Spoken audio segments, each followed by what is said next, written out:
اصل ہوتا کیا ہے؟ جناب لقمان نے اپنے بیٹے کو بلایا، بیٹا سنو بات. جی بابا. کہا یمن چلے جاؤ، یمن چلے جاؤ، اور وہاں سے میں نے ایک شخص سے قرض لینا ہے. اس نے مجھ سے لیا ہوا تھا، میں نے اسے لینا ہے. بیٹا تو چلا جا کے قرض لے کر آ، وہ پیسے لے کر آ. مگر سن، 3 نصیحتیں کرنے لگا ہوں میں تمہیں، 3 نصیحتیں کرنے لگا ہوں. جی بابا کیجئے. فرمایا سب سے پہلی نصیحت، کہا بیٹا جب چلتے چلتے راستے میں کوئی درخت آیا نا، اس کے نیچے سونا نہیں. درخت آیا تو اس کے نیچے سونا نہیں. ٹھیک ہے بابا. دوسری نصیحت، بیٹا چلتے چلتے اگر کوئی شہر آ جائے، اس شہر میں قیام نہیں کرنا، اس شہر میں قیام نہیں کرنا. ٹھیک ہے بابا، یہ بھی بات ٹھیک ہے. اگلی بات، بیٹا جس سے پیسے لینے ہیں اس کے گھر میں قیام نہیں کرنا، ٹھہرنا نہیں ہے، سونا رات رہنا نہیں ہے. اچھا ٹھیک ہے بابا. چند قدم چلے، پلٹ کر دیکھا، کہا بابا کوئی اور نصیحت ہے تو وہ بھی کرنے. کہا ہاں بیٹا سنو، اگر کوئی تجھے فقیر ملے، اگر کوئی تجھے فقیر ملے، میری باتیں بھول جانا، اس کی مان لینا. میری باتیں بھول جانا، اس کی مان لینا. جو جو کہے گا کرتے چلے جانا. اب سنیے گا، جناب لقمان کے بیٹے چل رہے ہیں، چلتے چلتے چلتے راستے میں ایک فقیر ملا. میں بتاؤں گا وہ فقیر کون ہے، مگر آپ کو میں نے باندھ کے رکھنا ہے. چلتے چلتے فقیر ملا.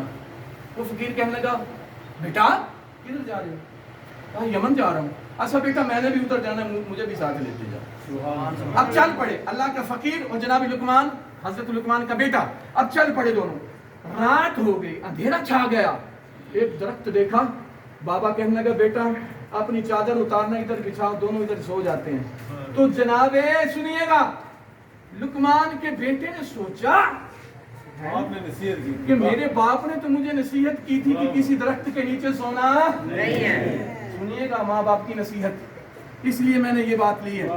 میرے باپ نے مجھے کہا تھا کہ کسی درخت کے نیچے سونا نہیں ہے. اب سنیے گا، ایک طرف ادھر وہ جو فقیر تھا کہنے لگا بیٹا یاد رکھ، تو باپ کی نصیحت کو یاد کر رہا ہے.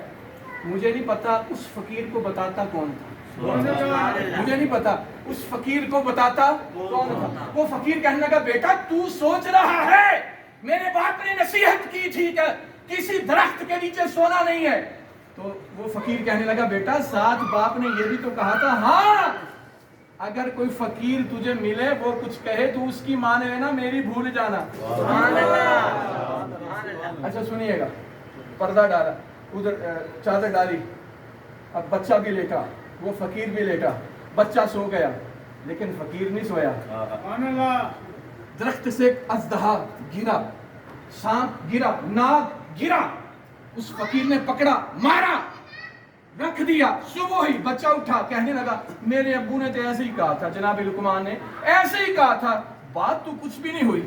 اس نے سوچا. وہ فقیر کہنے لگا بیٹا بہت کچھ ہوا ہے، تو سویا ہوا تھا. بہت کچھ ہوا ہے، تو سویا ہوا تھا. کیا ہوا؟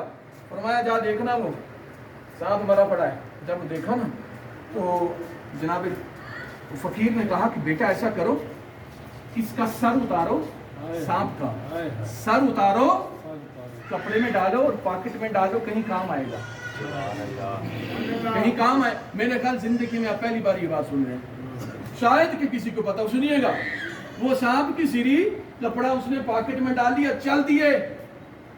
چلتے چلتے چلتے پھر شام پڑ گئی، رات ہو گئی. کہاں رات ہوئی؟ ایک شہر میں. خیال آیا، فقیر کہنے لگا بیٹا شہر آ گیا ہے، رات ڈھل گئی ہے، آؤ ادھر سو جاتے ہیں. سوچنے لگا بابا نے کہا تھا کہ کسی شہر میں سونا قیام کرنا نہیں ہے.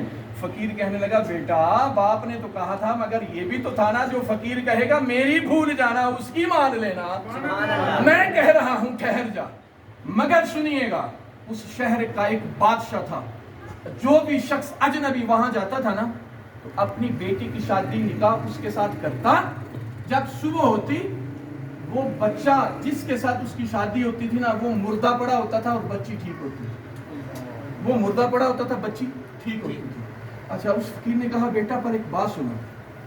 نکاح ہو گیا اس کا, لوگوں نے کہا لے ہوں تو مر گیا. فقیر کہنے لگا پتر کبڑانا نہیں, تینوں اسی مرن نہیں دندے, فقیر مرن نہیں دندے.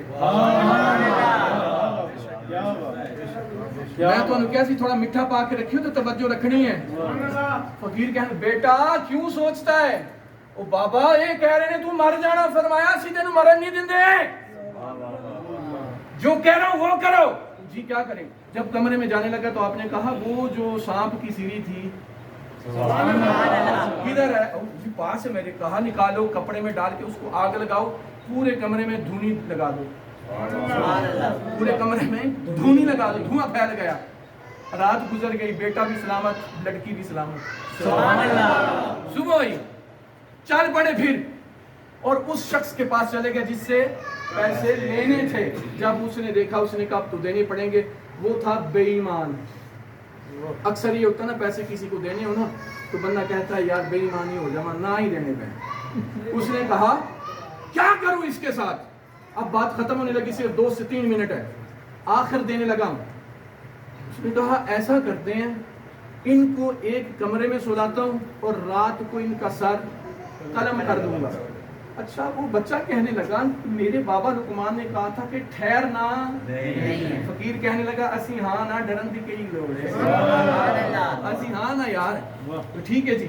ہوا کیا, جس نے پیسے دینے تھے نا اس نے جس کمرے کی نشاندہی کی تھی کہ ادھر ان کو سلایا جائے, اس کمرے میں اپنے 2 بیٹوں کو سلا دیا اور دوسرے میں ان کو سلا دیا. ہوا کیا, رات کو اٹھا اپنے بیٹوں کا سر قلم کر دیا. صبح اٹھا تو کہا وہ ہو پیٹنے چیخنے چلانے لگ گیا, یہ کیا ہو گیا؟ مگر اٹھے, اس نے کہا اب تو پیسے دینے پڑیں گے. کئی ہزار درہم تھا, اس نے دے دیا. اب میں الآخر لفظ کہنے لگا ہوں. جب جناب لقمان کا بیٹا لے کر چلے, ساتھ ساتھ فقیر چلے, ہاتھ جوڑ کر کہنے لگا, جناب لقمان کا بیٹا ہاتھ جوڑ کر کہنے لگا بابا 3 باری تو منہ دے موت دے منہ چ مینوں بچایا ہے. 3 باری موت دے, پنجابی سمجھ آ رہی ہے؟ جی. آپ کو سبحان اللہ ٹھنڈی آتی ہے ذرا. سبحان اللہ. 3 باری تو مینوں منہ دے موت وچوں بچایا. یار بابا تو ہے کون ہے؟ یار بابا تسی بولو گے تگلی گل. سبحان اللہ. بابا تو ہے کون یار؟ فرمایا جو ماں اور باپ کی نصیحت مان لیتے ہیں, جو ماں باپ کی نصیحت بات کو مان لیتے ہیں, بیٹا سن لے, پھر اللہ ان کی مدد کے لیے خضر جیسے بندے کو بھیج دیا کرتا ہے.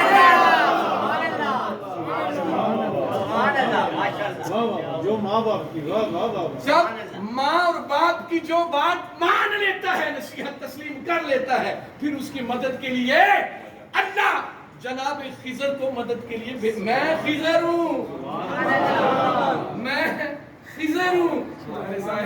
جاتے جاتے کہنے لگا ہوں دوستو باپ جب تک کھڑا ہے کھڑے رہو, بیٹھو نہیں. جب تک باپ بیٹھ نہ جائے بیٹھو نہیں. ارے سنی, میں نہیں کہہ رہا, میرے مصطفیٰ کریم صلی اللہ علیہ وسلم کا فرمان. صاحب تشریف فرمائیں. میرے کریم آقا نے فرمایا اپنے باپ کو نام سے مت پکارو. ارے اپنے باپ کو نام سے مت پکارو, جب تک باپ کھڑا ہے کھڑے رہو. اور پھر سن لیجئے, باپ کو پیچھا کر کے مت چلو, باپ کو پیچھا کر کے مت چلو. تو ماں کی کیا میں بات سنوں, ایک ہی بات حدیث مصطفیٰ صلی اللہ علیہ وسلم. ارے لوگو ایک شخص ایسا ہوگا, بابا سخی شہید کے در پہ بیٹھنے والوں, ایک شخص ایسا تھا جس پر جہنم واجب ہو چکی تھی, مگر جب چلنے لگا نا اس کے سامنے دیوار کھڑی ہو گئی. کہنے لگا مجھے تو جہنم واجب ہو چکی ہے مگر یہ دیوار کیسی؟ فرشتوں نے کہا تجھے یاد ہے ایک بار تو نے اپنی ماں کے دونوں آبرو کے درمیان سے بوسہ لیا, ماں کے دونوں آنکھوں کے درمیان سے کیا لیا تھا؟ بوسہ لیا تھا. ارے تجھے پتہ ہے تو نے لیا تھا بوسہ؟ ہاں لیا تھا. فرمایا وہ جو بوسہ لینا تیرا تھا نا، اللہ نے جہنم اور تیرے درمیان میں دیوار کھڑی کر دی. سبحان اللہ. ارے میرے صاحب، جن کے ماں باپ زندہ ہیں قدر کیجیے. پوچھنا ہے نا، سعید بھائی سے پوچھیے. ماں ٹر گئی ہے نا، باپ ٹر گیا نا، ان سے پوچھے کہ کیا حال ہوتا ہے. بس میں اتنا ہی آپ کو کہہ رہا ہوں، جن کے ماں باپ زندہ ہیں نا، اگر آپ دیکھنا چاہتے ہیں نا کہ میرا خدا مجھ سے راضی ہے کہ نہیں، تو اللہ کی عزت کی قسم اٹھا کے کہہ رہا ہوں، اپنے باپ کو دیکھ لیں. اگر باپ آپ کا آپ سے راضی ہے تو سمجھ جاؤ میرا خدا بھی مجھ سے راضی ہے. سبحان اللہ. اگر ماں اور باپ ناراض ہیں تو سمجھ جاؤ خدا اس کا رسول بھی ناراض ہے. اور 3 حصے میں نے نہیں، رسول اللہ صلی اللہ علیہ وسلم نے ماں کو دیے، 1 حصہ باپ کو دیا. 3 حصے ماں کو دیے، 1 حصہ باپ کو دیا. مگر بات یہ ہے کہ جب تک اگر ماں کی قدر کرتے رہیں باپ کی قدر نہیں کریں گے تو یاد رکھیے، جتنے مرضی سجدے کر لیجئے کوئی سجدہ قابل قبول نہیں. حج کر لیجئے کوئی حج قبول نہیں. عمرہ کر لیجئے کوئی عمرہ قبول نہیں ہے. تو میں دعا کرتا ہوں میرے بھائی راجہ یاسر صاحب کے والد محترم، اللہ ان کے درجات بلند فرمائے. آپ کہہ سکتے ہیں آمین؟ آمین. اور جناب بھائی سعید صاحب کی والدہ محترمہ، اللہ ان کے درجات بلند فرمائے. آمین. کروٹ کروٹ جنت نصیب فرمائے. آپ کہہ سکتے ہیں آمین؟ آمین. اللہ آپ سب کو اجر عظیم عطا فرمائے. فقیر کے در پہ کھڑا ہوں تو میں یوں ہاتھ جوڑ کے آپ سے فقیر سے معافی مانگتا ہوں. اگر کوئی بول جناب یہاں گراں گزرا ہو تو اللہ مجھے معافی دے دے. فقیروں کا صدقہ اللہ ہم سب کو دین مصطفیٰ کی سمجھ عطا فرمائے. والسلام علیکم ورحمۃ اللہ.